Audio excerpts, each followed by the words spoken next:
All right, good afternoon, everyone, and happy Military Saves Month. Welcome back to our Midday Money Chat. My name is Angela Caban, and we also have Lila Quintaliani here, and we are your Military Saves team. This week is week 2 of Military Saves Month, so we are grateful for all of you tuning in, and our theme for this week is Save to Retire. And we, of course, are mindful of the current climate that we're all in, so we have tweaked our talk today to include a discussion on retirement while the market is volatile. We're happy to have 2 amazing guests today for our chat. We have Andrea Clark, and she is a certified financial planner and accredited financial counselor. She's an Air Force spouse of 28 years, a recovering homeschool mom and engineer who has spent the last 10 years as a military personal financial counselor. She founded the Table Financial Planning in 2017 to offer virtual services to military families on their financial planning. Welcome. And we also have Shay Cook, who is the Financial Readiness Manager at FINRA Investor Education Foundation.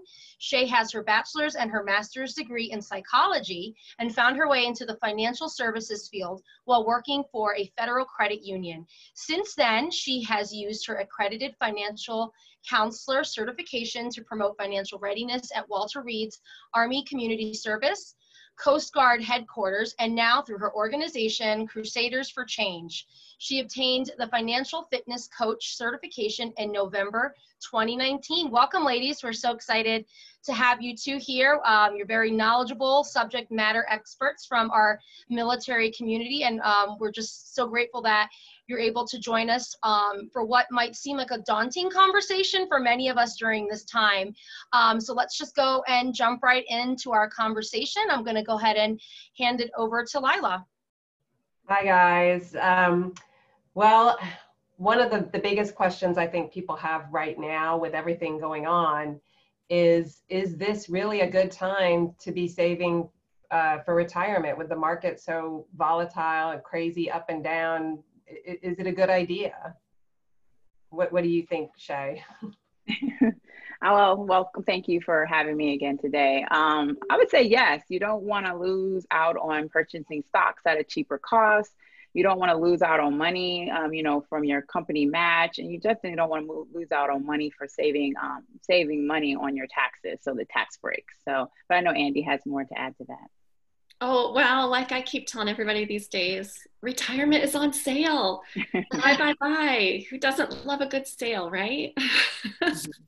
No, but there are a lot of different priorities these days because of the economic conditions. So there's more that goes into it. If we were just cruising along in the normal times we had before, I'd say, don't skip out on saving for retirement.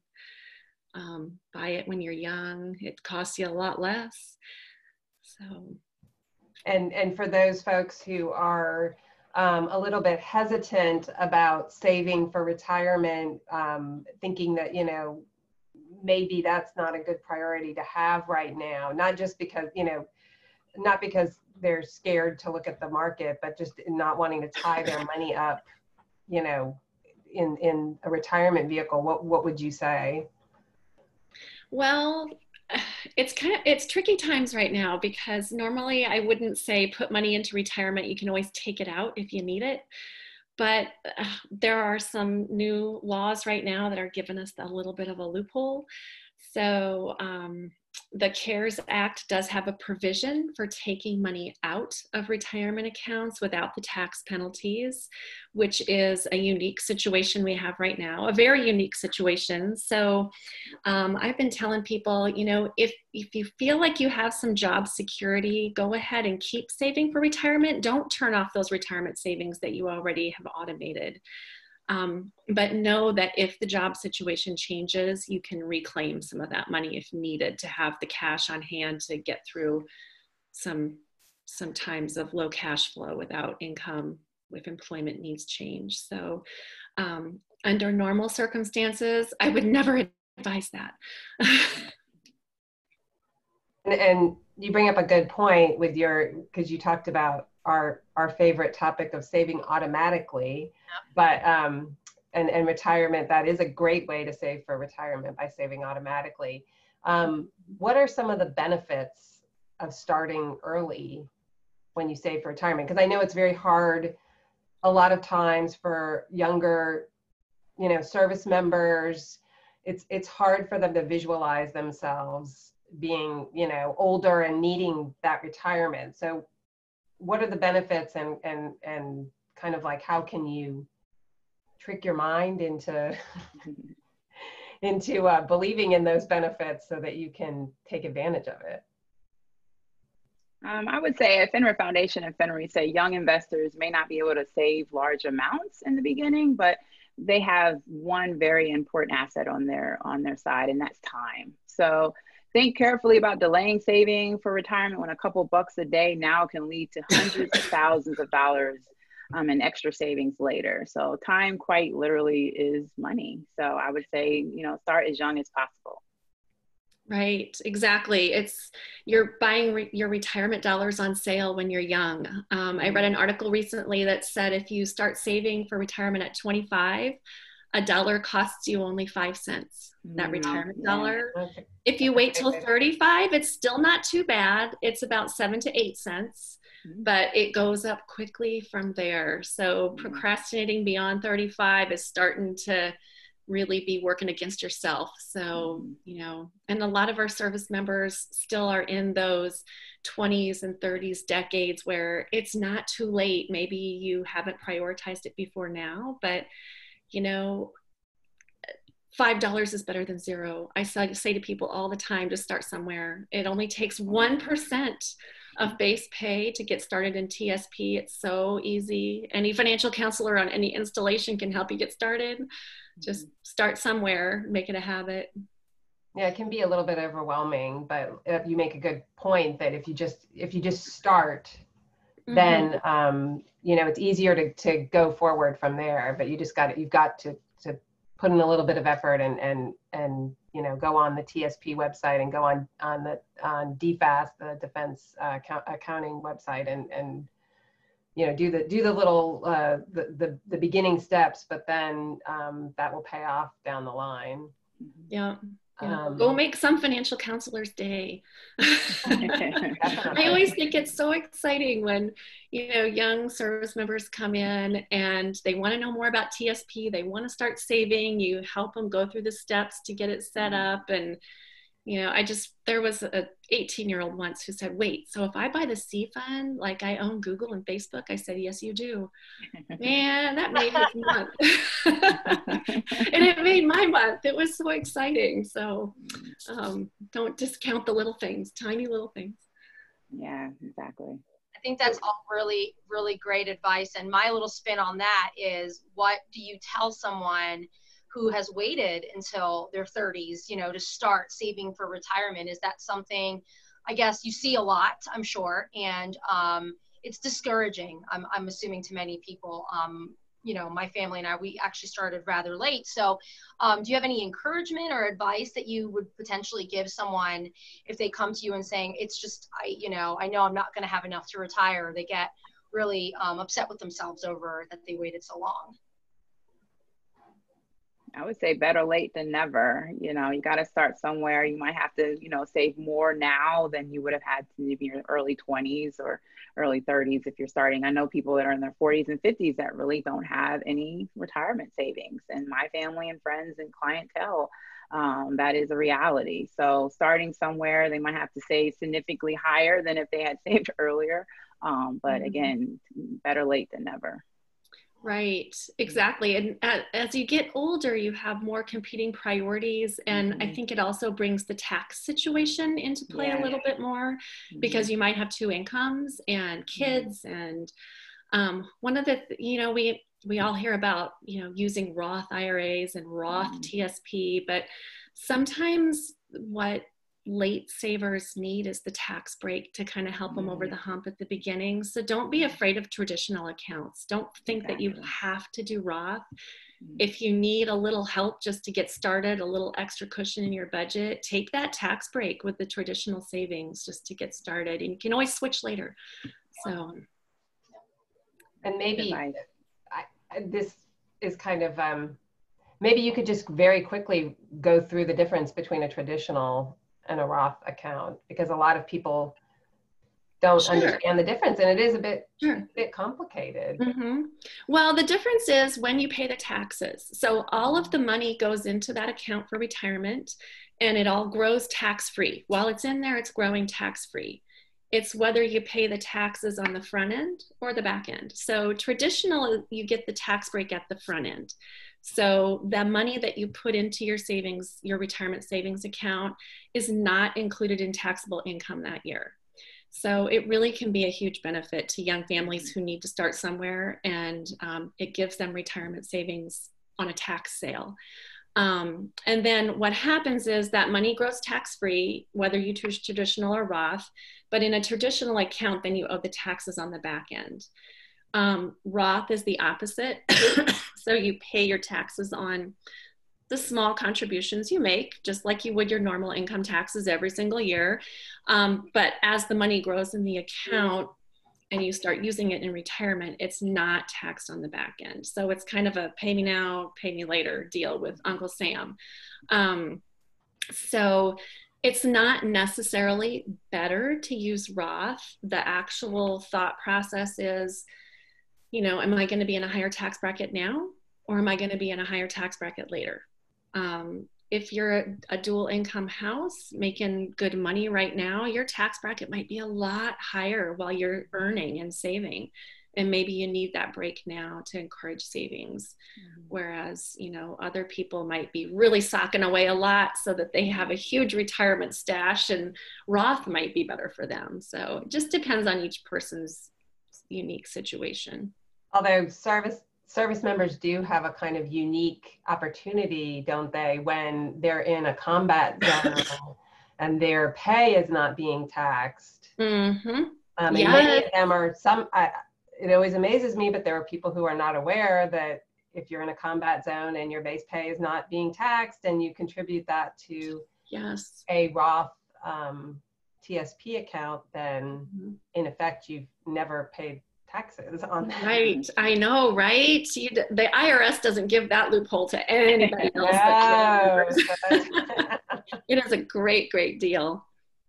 Yeah, I once had to give a briefing at an installation where they had just redeployed, and I gave the briefing and I told them, they were soldiers, it was an Army installation, and they were so mad. They said they wish they had known that before they had, like, now you're telling us.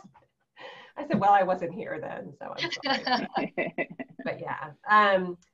And something else that I think it was Andy brought up, we were talking about prioritizing saving, and you always have these competing priorities. So how do you deal with that, Shay? Like, so many young people just feel like, I can't save for retirement. I have, we're saving for a house, we're saving for college, we're saving for, how do you prioritize that? Yeah, exactly. For many, it's not easy when you have, like you said, the expenses or other goals that you may feel are more important, but you want to be able to maintain a good standard of living after you have retired. So by making a personal commitment to save for these goals now, like for retirement, and by writing it down, the amount, a plan to accomplish your savings goal, you take charge of your savings. So it's a way to compartmentalize really and prioritize your savings so it doesn't go somewhere else. But again, it's just, you have to show that importance, that priority. I know there's a lot of other things going on, especially with this pandemic, but again, when you retire, you want to be comfortable, you want to have a good standard of living, good quality life. So you have to really just try to motivate and encourage them to see that. So yeah. And one thing I always like to say is that you can borrow money for a house, a mortgage. Kids can take out loans if they have to go to college, but there's no retirement, exactly. loan out there. So you have to take care of yourself. Yeah. Yeah. The average Social Security recipient right now is receiving somewhere just less than $1,200 a month. And, when you imagine trying to live on that, it's tough. It's hard to imagine that. And retirement savings is where most people are going to make up the difference. Yeah, that's a good point. And we actually are going to put links in the comment box to show you how you can go onto the Social Security administration's website and actually kind of get a peek at what you would be getting. And it can be kind of eye-opening when you see, you know, how little it may be that you'd be getting in Social Security. So it's not good to just count on that, for sure. Exactly. And FINRA.org also has a really cool retirement calculator, so you can kind of estimate how much you might need. And so that's eye-opening too. Yeah, that's also in our resources, both on our website, and we're going to put those in the chat box as well. Awesome. So another thing that people often ask is, you know, they're confused about why is the TSP so great, you know, to save in as a vehicle, and you know, what's so great about it, other than that's what, you know, the government is pushing you to save in as your retirement vehicle. Do you want to take that one, Andy? What's sure. So great about it? I mean, first of all, there's been lots of research done that people who use their employer-sponsored plan, which is TSP when you're in the military, that's your employer-sponsored plan. People who use an employer-sponsored plan end up being better prepared for retirement. Their retirement readiness is at a higher level. So because an employer makes it easy, it's automatically deducted from a paycheck. You don't have to think about it. So, you know, when you have PCS orders, or maybe you have a new baby, or you get married, or you're deployed, or it's a pandemic, you don't have to think about saving for retirement. It's automated.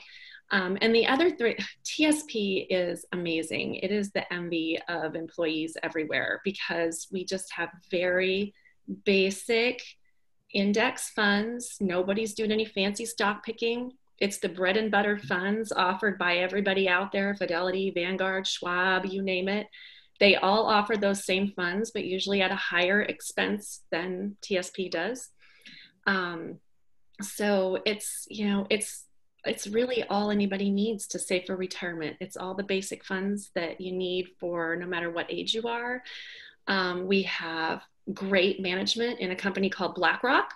Maybe some of you have heard of it. But the life cycle funds, if you don't want to learn how to manage your money appropriately for your age for retirement, you just plunk it into one of those life cycle funds and they'll do it for you at no extra cost. So it's, you know, as a financial advisor and an investment advisor, I can't say enough good things about TSP. It's well run, it's well managed, it's low cost, it's all you need. So, and a fun fact I saw or heard from one of my TSP counterparts, there's 37,000 millionaires in the TSP fund right now. So that's pretty cool, you know, to know that people are actually saving millions of dollars in TSP. So, especially, you know, the young service members who are now part of BRS, there are going to be a lot of future millionaires in TSP based on that. Well, now you brought it up, the blended retirement system. Oh no, I said it. I feel obligated to bring up the fact that that it's, and this is also something I have heard from, you know, folks that are in the that are working at the TSP, and also financial counselors on installations are giving feedback that, you know, not everyone is getting the match. What is getting the match, and why is that so important if you happen to be in the blended retirement system, which not everybody is in, but you know, the vast majority, and everybody who's getting into the military right now is in the blended retirement system. So why is it so important? Yeah, I said, I mean, obviously you're going to lose out on free money if you don't elect to contribute to the TSP up to your 5% of your basic pay and other pays that you can as well. So I think that's the problem I think you're referring to, Lila, is people are not electing to contribute to the TSP outside of the 1% that they're getting from you know, the military, and up to the 5%. So, and I think that applies to, you know, again, to the military service members with the BRS, but anybody who's in a 401k plan, the civilians in the federal TSP, is similar. You don't want to miss out on your match. It's going to help you get closer to saving enough for after retirement. So we don't want to miss out on that free money. free money is a 100% return on your investment. You don't get that anywhere. So I know our son, when he got his first, real job, he called me when he was talking to HR about his 401k, and he said, well, Mom, so how much should I put into my 401k? And I said, well, how much will they match? And he said, 6%. I said, okay, there's your answer. Free money, dude, go get it. So, and that's what TSP with the BRS is all about. Because you need to take advantage of that to end up with the same kind of retirement benefit if you end up staying 20 years. The pension is still there in the BRS, but it's reduced a little bit, and that's how you make up the difference. And then some. A well-managed TSP account will most likely come out ahead of what the old legacy pension system would have offered. So, and it gives you more flexibility too. So if you're still a high earner while you're young, you can let that money sit there and grow, and you can end up in a better position than you would have been otherwise. So, and you made a really good video on this topic, Andy, and I think we are going to be also posting that in our YouTube channel, kind of explaining the match and BRS and what it's all about. So that's good, because it's it can be a little bit confusing. People don't really understand what they have to do, and that it's not something that's necessarily automatically going to be done for them. There are some, the new sessions coming into the military will be having some automatic withdrawals taken where they'll have to opt out of a certain percentage. But for those who are already in, which there are thousands and thousands and thousands of them, that was not automatic. So they need to go in there and check their TSP account. That's another thing, because a lot of people don't even know what they have in there, what funds they're investing in, whether they're in the traditional or the Roth or anything like that. So that's another message we're trying to get out, is to go in and check out your TSP account. So that you know what's in there. And if you don't know where to start, talk to the financial counselor at your installation. Yes.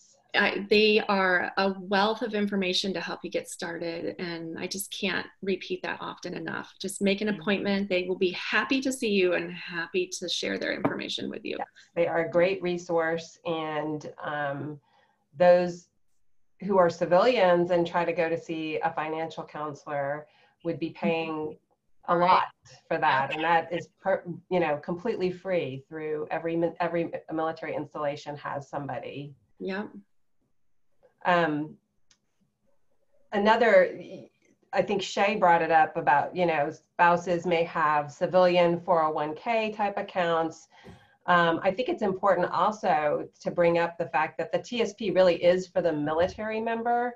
So I like to say, because we're all military spouses here, that military spouses have to have something for themselves too, whether they work or not. So what are some options that spouses, whether they work or not, might have for retirement? Shay? So like you said, you want to make the most of your retirement at work. So if you're a federal employee, TSP, if not, you have the 401k, the 403b, the 457, other retirement savings plans that you definitely want to contribute to the full amount. Of course, traditional and Roth IRAs. And if you're self-employed, you have the simplified or simple employee plan, a SEP, or solo 401k. And another point that we at FINRA and FINRA Foundation always want to make is roll over old retirement plans. You want to consider that at least. We come across a lot of spouses who have had, as all of us probably have, many different jobs, many different plans we've set up through the jobs or didn't even know they were set up, and that money's just sitting there. So you want to roll that over into either your current plan or IRA or so forth. So those are the four kind of things that we usually mention in that area. And the other thing I always emphasize is if you're a non-working spouse and don't have access to any of those plans, you can start an IRA. As long as there's earned income in the household, you can have an IRA every year that you contribute to. $6,000 if you're under 50, $7,000 if you're 50 and older. You can use Roth or traditional. And I know, some spouses and service members will say to me, well, we'll just put more in TSP. It's all going into the same pot anyway. But as a comprehensive financial planner, I caution people about having some retirement money in both spouses' names. You know, okay, we got to talk about divorce. Divorce happens, but you know what? The attorneys will divvy up the money. So that's not the issue. The issue is when one spouse dies, the access that the other spouse has to money. And money that's in your own name is going to be more accessible than that has to be handled after a spouse dies. So that's really the biggest reason to, save in both spouses' names, even if it's just a little, leave your spouse with that peace of mind that there's money accessible in many different ways. And it does, I don't want to get too much deep into this, but it does give you some more flexibility having different types of retirement accounts. And you're allowed, that's the other thing, you're allowed to have an IRA and the TSP, or an IRA and a 401k, because that's another misconception that a lot of people have, that you can't have. But, so. The TSP and the 401k give you a lot more capacity to save because it's higher limits with no income restrictions. If you become a really high income household, there are some restrictions on IRAs, but if you're 35 and making a lot of money, you can save 19.5 into a TSP and a 401k. You can save 6,000 into an IRA. That starts to add up to a lot of money every year. $50,000 for a married couple plus. So, and I know that people who are at the beginnings of their career and watching this may think, oh, I will never be there, but it is actually surprising how if you, start out doing that kind of small percentage and then build up over time, it's a small habit when you're young will serve you well when you get older. Right. Start small, save big. That's what we always do. Yeah. Good advice. Well, so one thing though, I have to admit, I'm a little bit afraid. I've been a little bit afraid to look at my balances in my retirement accounts lately. I don't, I've never been the type to look at them every day, but I've never been the type to hide from them like I have on some days lately. Shay, should I be trying to move my, stuff to something more, to a safe fund, like, the G fund and the TSP right now? What should I be really scared? Should I hide my head, under a pillow? What should So I have a lot of family, friends, and clients ask me the same thing. I told my husband the other day, I looked at TSP like 2 weeks ago, and it was like down 20,000. He's like, why did you do that? And don't tell me that you looked at it. I'm like, okay, you got to look at it. I mean, not every day, like you said. In most situations, I would say no, sit tight and take the long view. I mean, this is temporary, but if you need money sooner rather than later for a house, tuition, et cetera, which most of us are not buying houses or anything right now, you should talk to an investment professional before your decision regarding your investments. But I would say no, sit tight. I've been through this in 2008, and this is a cycle. A lot of friends and family lost a lot of money back then, but I did not touch my money at all, and I actually came out better on the other end. So that's a good point. We're in this, especially the military population, which happens, tends to be a lot younger than, investors, and, you've got time. Exactly. Right. Yep. Yeah. We're not investing in coronavirus. We're investing in our retirements that are many, many years out in the future. So, this is just the disaster du jour right now. This too will pass. And, if you have your money properly allocated in your retirement accounts, just sit tight. You had a plan, you had a good plan, stay the course. Faith in the future is where it's at. Optimism. Yeah, it's good. Well, I think that we did talk a little bit about the CARES Act, Andy.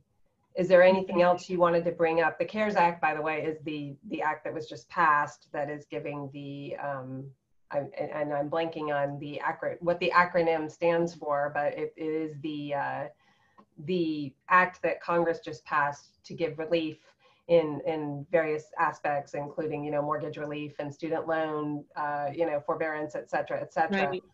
You alluded to it a little bit earlier, but is there anything else that you wanted to bring up, you know, in particular about the provisions of this that might affect, you know, people saving for retirement?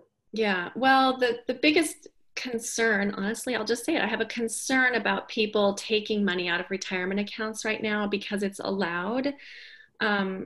I tell everybody, you know, go looking for the cash you need anywhere else but your retirement account. You know, I know that for a lot of people, there's a lot that's not going right maybe right now with your cash flow in your household, but don't jeopardize your future and your retirement readiness for a temporary situation. So if there are other ways that you can make ends meet, explore all of those in every situation before robbing your retirement account.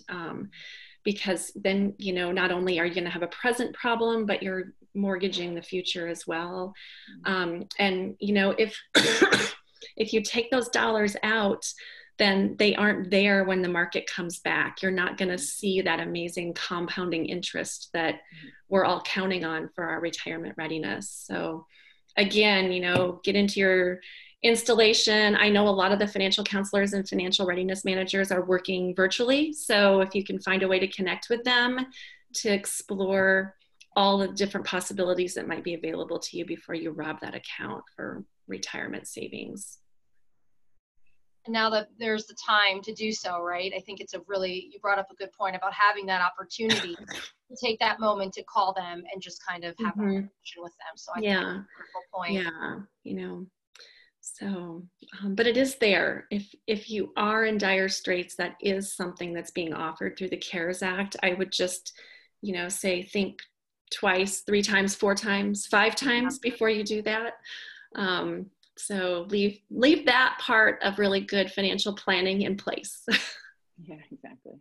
And the words that you use, robbing your retirement, I think that kind of stings a bit. So that's a really good way to look at it before, like you said, you know, pull it out. So yeah, ladies, this has been a wonderful discussion. I can't thank you enough for joining us today.